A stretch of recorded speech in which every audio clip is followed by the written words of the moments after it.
जय श्री राम दोस्तों। आज मैं आपको बता रहा हूँ कि कन्या राशि के जो जातक हैं उनके लिए यह समय यानी कि दिसंबर का जो महीना है ग्रह गोचर के अनुसार इनके लिए यह कैसे रहने वाला है।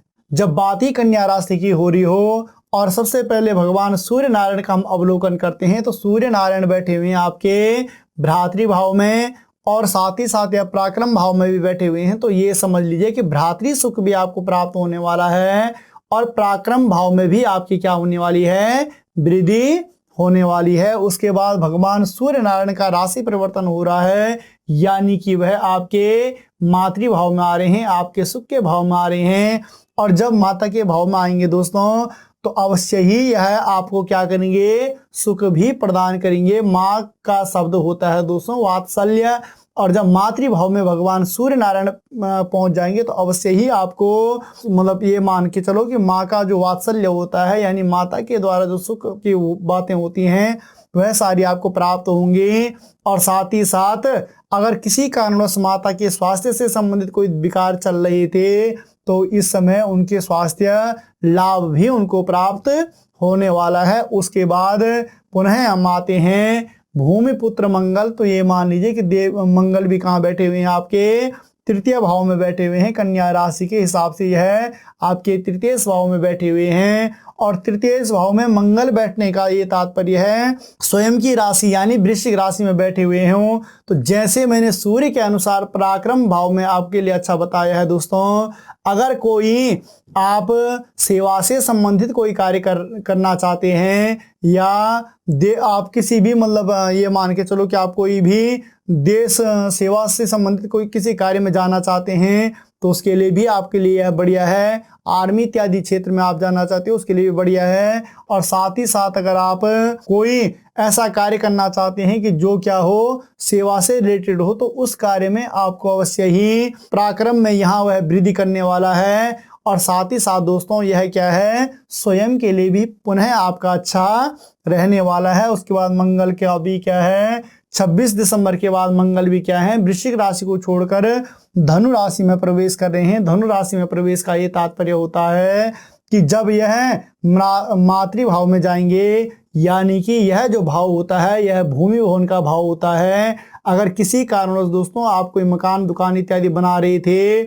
उसके कार्यों में कोई रुकावट उत्पन्न हो रही थी तो यहाँ पर वह सारे कार्य बनते हुए दिखाई दे रहे हैं यानी कि भूमि भवन का सुख भी आपको प्राप्त होने वाला है। पुनः हम आते हैं बुध में। तो बुध कहाँ बैठे हुए हैं, आपके चतुर्थ भाव में बैठे हुए हैं। और जब बात ही कन्या राशि की हो रही हो यानी कन्या राशि के जो स्वामी हैं वे क्या हैं, बुध हैं। तो ये समझ लीजिए कि जब चतुर्थ भाव में यह आपके बैठे हुए हैं और साथ ही साथ सूर्य नारायण के साथ में जब यह यहाँ पर विराजमान होंगे तो यहाँ पर एक सुंदर सा योग बनाएंगे और वह क्या बनेगा, बुधादित्य योग बनेगा। यानी कि ये समझ लीजिए कि यह जो समय आपका है यह फिर जो भी भगवान सूर्य नारायण जैसे माता के सुख से संबंधित या आपके और भी जो चीजें हैं जिनमें यह लाभ प्रदान आपको कर रहे हैं इन चीजों में यह क्या कर देगा, बढ़ोतरी कर देगा। यानी सूर्य नारायण के समान ही यह फल यहाँ पर आपको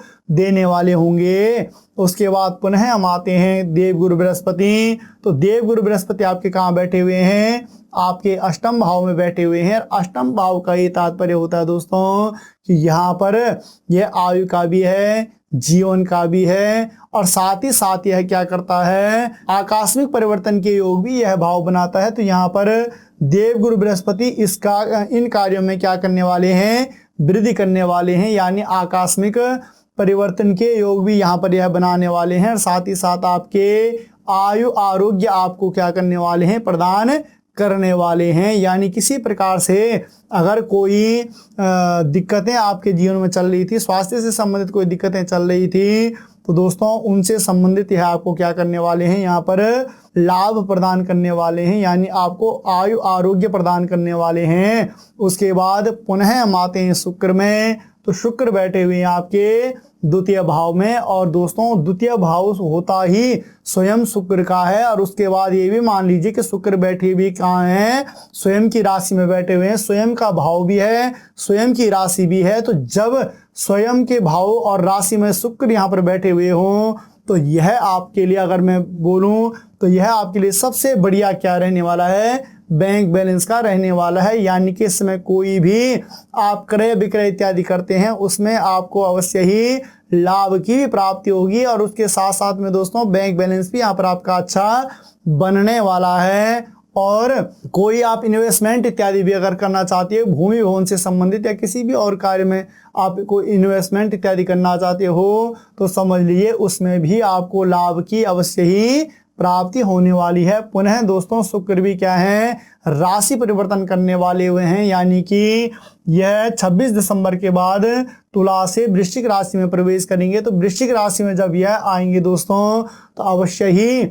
यह क्या करेंगे कि मतलब आपके धैर्य को भी यहाँ पर दर्शाएंगे, और साथ ही साथ दोस्तों आपके पराक्रम भाव में भी वृद्धि करने वाले होंगे। यानी कि भाई बहनों के साथ में भी इस समय क्या है, अच्छे संबंध बने रहेंगे। उनके साथ भी अगर आप कोई कार्य करते हैं तो उसमें भी आपको सफलता प्राप्त होगी। साथ ही साथ दोस्तों आपका धैर्य धारण भी यहाँ पर क्या हो रहा है, आपको प्राप्त हो पा रहा है। पुनः हम आते हैं दोस्तों शनि। तो शनि आपके कहाँ बैठे हुए हैं, छठे घर में बैठे हुए हैं। और छठा घर दोस्तों यह होता है रिपु भाव, और रिपु भाव में जब भी कोई क्रूर ग्रह बैठता है तो हमेशा यह क्या करता है, हमें यहाँ पर अच्छा फल प्रदान करता है। अच्छा फल यानी कि जो किसी प्रकार से भी अगर शत्रु भय हमारे जीवन में बना हुआ होता है, हम कोई भी कार्य करते हैं उस कार्य में कोई रुकावट अगर उत्पन्न कर देता है, तो उसके लिए 6th हाउस जो हमारा होता है, छठा भाव जो हमारा होता है, यहाँ पर कोई क्रूर ग्रह अगर बैठा हुआ होता है तो वह क्या करता है,